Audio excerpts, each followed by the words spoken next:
Our keynote speaker today is a celebrity within our own community. He is an internationally renowned attorney with offices in New Jersey and New York. He is a general business and civil litigation attorney focusing on complex matrimonial law, commercial law, entertainment law, and foreign law. He's been qualified and recognized as an expert witness in Islamic law and the law of Muslim majority countries by courts throughout the United States. In addition to his Juris Doctorate, he holds a master's degree in Near and Middle Eastern Studies and a certificate in comparative law from the University of London. He was a managing editor on Pace International Law Review and has published extensively on different areas of the law in various publications. He is an adjunct professor at Rutgers and has taught at Pace and Seton Hall. He was selected as one of the 10 Lawyers of the Year in 2002 by Lawyers Weekly for his groundbreaking decision enforcing the Mahar provision contained in a Muslim marriage contract. He may look familiar as he is a regular commentator and analyst appearing on numerous television networks around the world. Please help me welcome Mr. Abid Awad.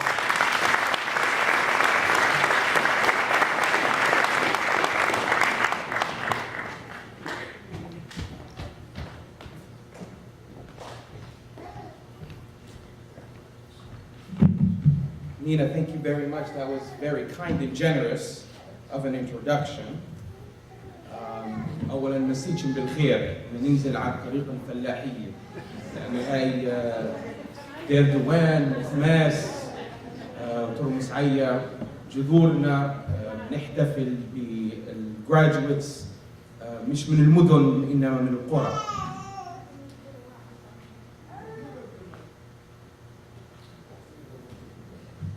When I was asked to give a few words about tonight to the graduates, to honor their milestone in graduating, whether undergrad or graduate school, I started to wonder and think, what can I talk about? I graduated from my undergraduate degree in 1991. A few years later in graduate school, then went to law school, got married, 3 children, started a law practice. 30 years almost since I've graduated. So maybe I said I'll talk about some of the trials and tribulations of my life and the work that I've done to give a little bit of context and some guidance and direction for these new graduates and what I have learned, what I'm going to be telling my son who's graduating next year from Fordham University. So I have a few general suggestions for our graduates. Do not forget where you came from. Of course, everybody talked about that. Have pride in your heritage, but that pride in your heritage is not an excuse to demean others or feel that you're superior. Our pride in our heritage and being Palestinian and connected to our roots is not an excuse for us not to integrate in American society and be part of the fabric of America, not only of Palestinian American society, but American society as a whole. Also, there's many things in our culture that are worth being proud of and maintaining, but there are many other things that are not worth maintaining. So have a critical mind about our culture and our heritage. I was born in New Jersey, but when I was 6.5, my father relocated to the village in Palestine. So I lived there from 2nd grade to 11th grade. In 1986, I came back to finish my high school year in West New York, New Jersey, in Memorial High School. When I went to register for the school, because my father would not allow me to go back to graduate from my high school in Palestine, the school that I went to from 2nd grade to 11th grade, it was quite culturally difficult for me, someone who had the same classmates from 2nd grade all the way up to 11th grade. So when the dean or the vice principal was interviewing me, taking my information to register me at Memorial High School, he said, "What country are you from?" I showed him my transcripts and I said, "I'm from Palestine." He said, "And you mean Israel?" I said, "It's Palestine." I just turned 17. And I was insisting and fighting with this vice principal because he wanted me to say that I came from Israel. So everything works out. He registers me. 30 years later, fast forward, I decided to go back to Memorial High School because I don't remember much of what happened in my senior year because it was very difficult for me coming from Palestine without my family and without my classmates. So I pulled a copy of my transcript in my file. And in that file, there was a notation. He's a very bright kid from a school in Israel, but he insists he's from Palestine.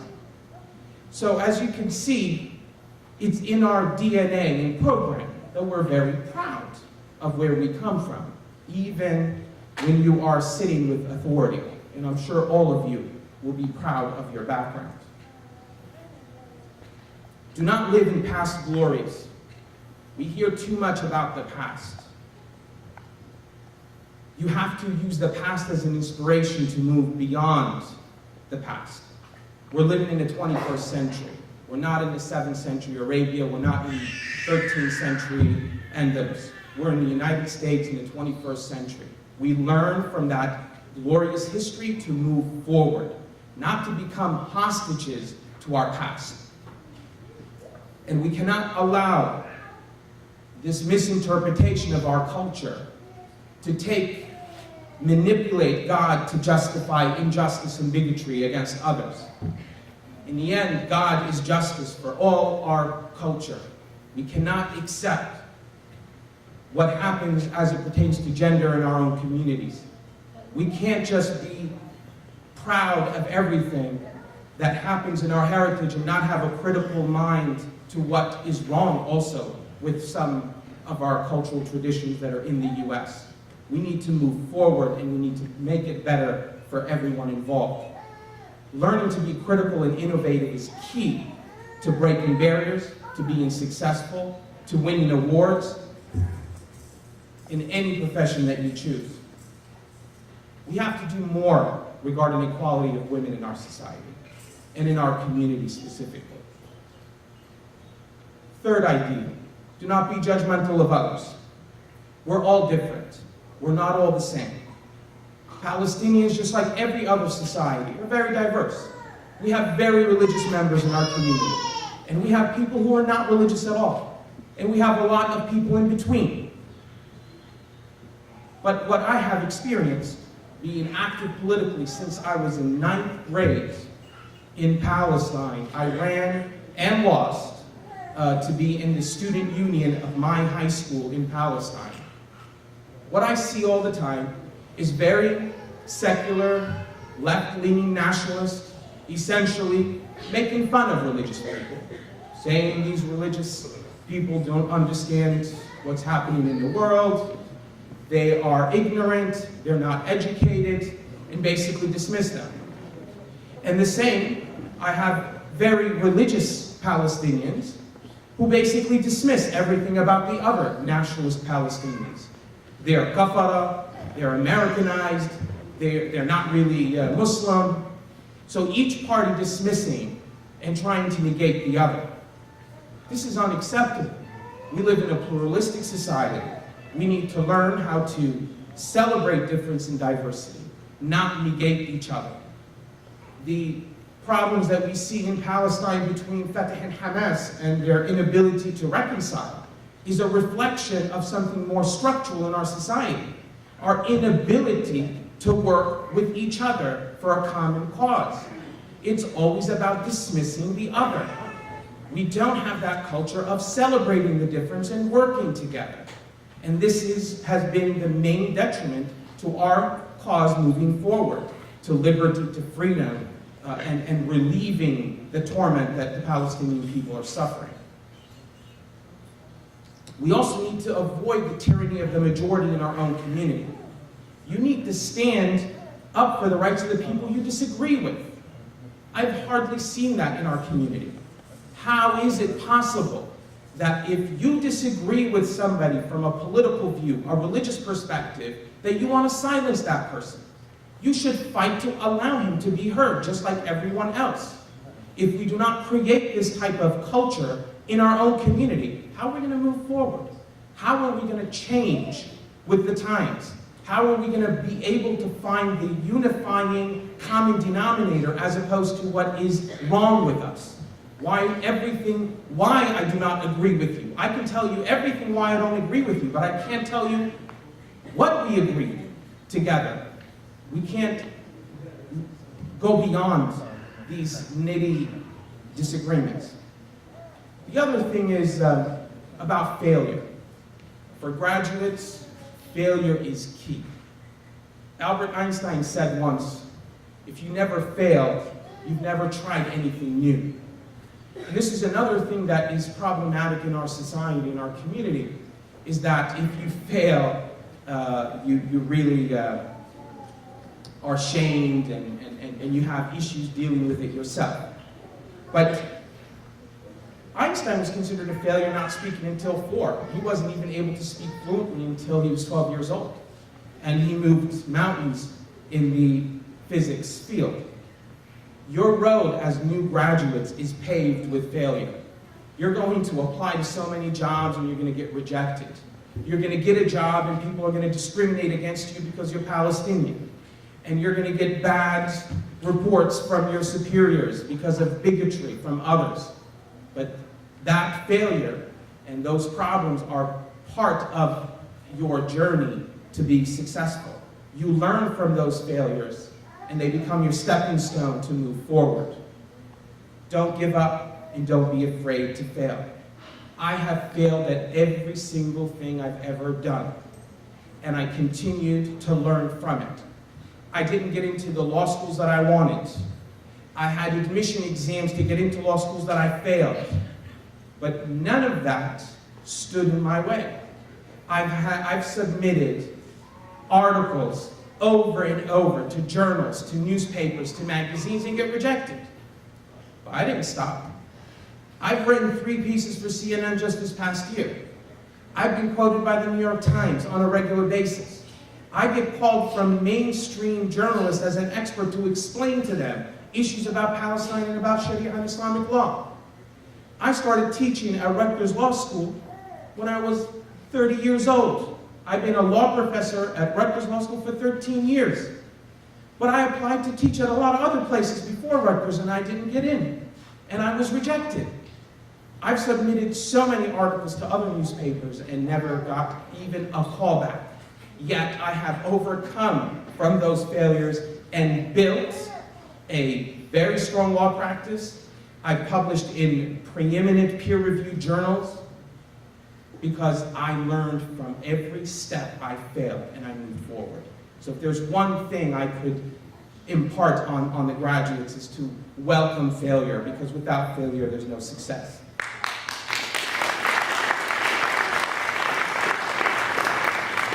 Nelson Mandela, who by the way, I'm Palestinian, I love my culture, I love my religion, but I am yet to find one individual who was Arab and Muslim in the 20th century that can inspire or move me other than Nelson Mandela. The only person that has touched me, who I believe has intellectual integrity against any injustice, is Nelson Mandela. And what Nelson Mandela correctly said is that as long as poverty, injustice, gross inequality persist in our world, none of us truly can rest. And again, it's not just about Palestinian injustice. If we are not able to stand up for injustices against everyone in the world, the question of Palestine is not going to be resolved. Because injustice is not specific to any particular religion, race, or ethnicity. We need to stand up for the injustices and the racism that we see around here in the United States. So another thing is to stand up and not to be afraid. You have to have passion in your life. You need to fight for a just cause. You have to stand up for people with no voice. When I was in my first year in law school, so I get accepted to Pace Law School in White Plains, New York, a Zionist institution. I'm the only Palestinian, the only Muslim at this university. First semester, Ishaq Rabin was assassinated by a right-wing Zionist extremist in Palestine. They have somebody from the Shin Bet, from the Israeli intelligence, come to my university to give a lecture about Muslim fundamentalism and terrorism. And I am known not to be on the side of any political Islamist movement.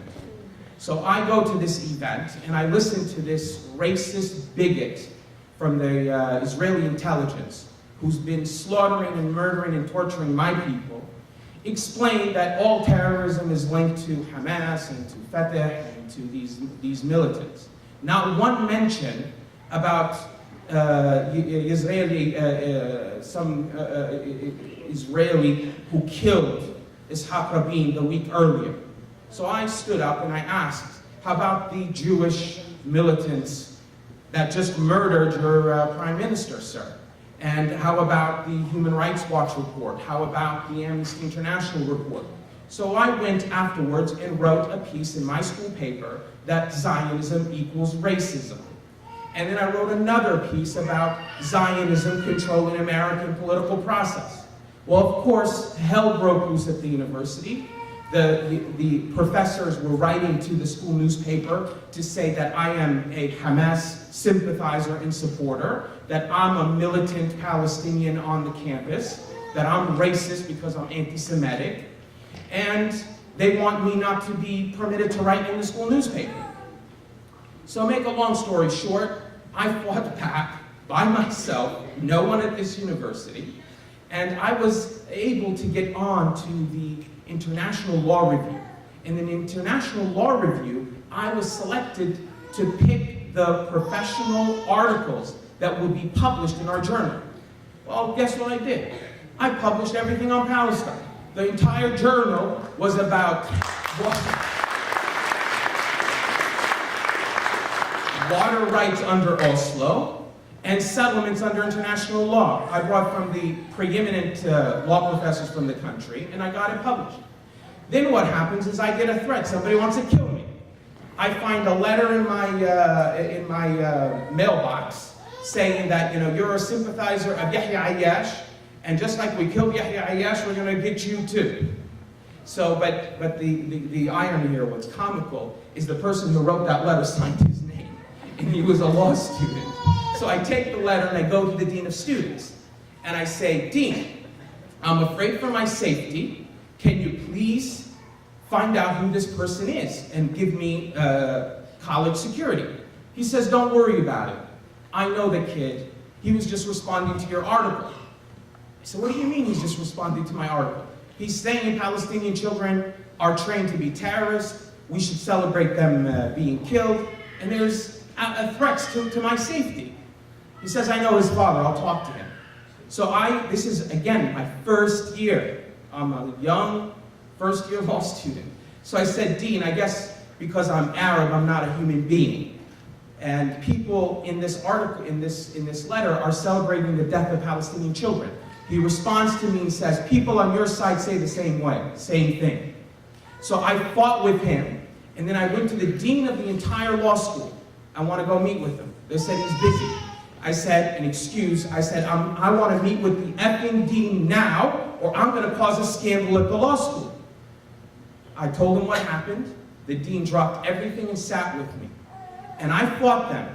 They didn't want me to bring Ramsey Clark to talk about the deaths of Iraqi children because of the sanctions. They wanted not to give me money to bring the speaker. I fought them again, and I brought a speaker to the school. All of this to you, as graduates, is just to give you a hint. If you have no passion for a cause, there's no meaning in life. So in the end, this standing up for what you believe in and standing up for the injustice. I've had no Muslim Law Student Association, no Arab Law Student Association at Pace. I was a member of the Black Law Student Association. The only people I felt that will accept me were the African Americans. So I fought for their causes. When I was in England in my graduate school, I attended every ANC Shane Big, political party for the IRA, any organization that supported us, that had injustice, I was active with them. Because if we support them, they will support us. Injustice in the United States and the racism against African Americans is the same thing like what's happening to us in our land. So we have to fight for everyone.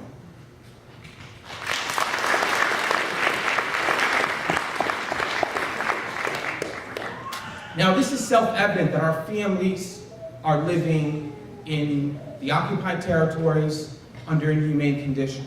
A repressive military regime, no rights, restrictions on movement, no right to politically and peacefully protest, targeted assassinations, confiscation of land to build illegal settlements.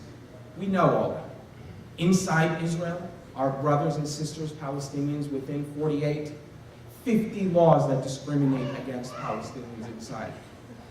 There's 400 villages and communities, Jewish communities, that a Palestinian is legally not permitted to live in. It's an apartheid system. How about our families and brothers and sisters in refugee camps all over the world? So our people and their plight is really one of the tragedies of the 20th century. We, as graduates, we have to do more. We are not doing enough to get the Palestinian story to become mainstream. One main issue for you, for the audience, and for the graduates is American politics is all about one word, mainstream. Is when you're able to break into the mainstream, you will start to affect change. The African Americans did not break the mainstream until the Civil Rights Movement. The Jewish Americans didn't break the mainstream until the 60s. You know, Italians, when they first came to this country, they were considered inferior physically in the 30s and 40s, and that they were basically like black people. In the 1880s, the New York Times article, you would always see, Irish need not apply. The Irish were considered worse tenants than African Americans. But all of these communities paid the price, they worked hard, and they broke to the mainstream, and things changed in their favor. So our focus has to be breaking into the mainstream. How do we make the Palestine the occupation, the Israeli repressive military occupation, apartheid system, and racism, how do we make that mainstream? How do we get this part of a debate? We're not asking anyone to adopt the truth of what we're saying. We want to be heard. We want to be able to debate this issue on the merits. That's when we can become mainstream. So we have a tool. We have a window of opportunity.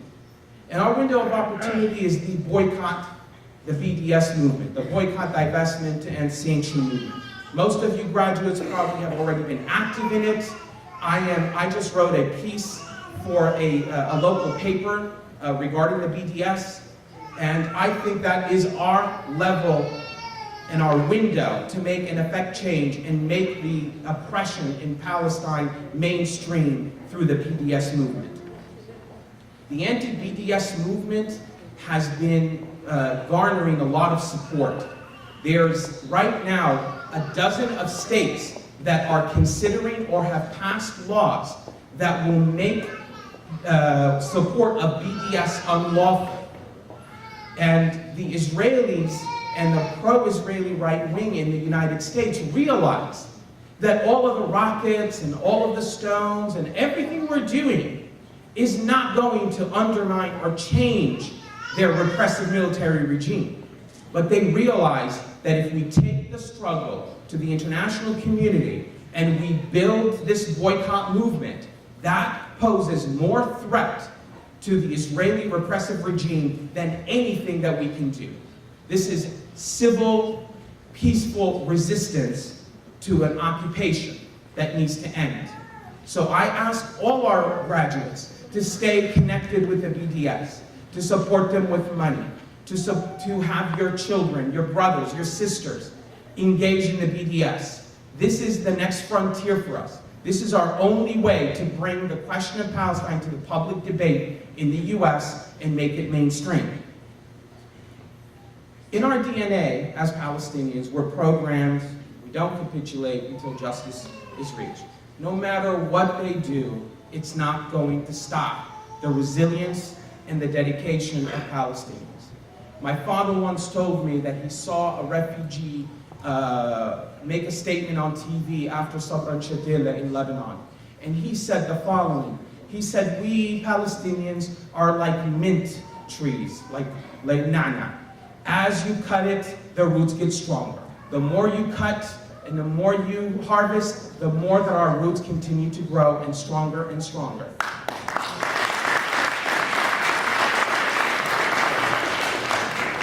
So with that, I'm sure you're going to continue to make us proud. I wish you the best of luck in all your endeavors, and Elif Mabrouk. Thank you.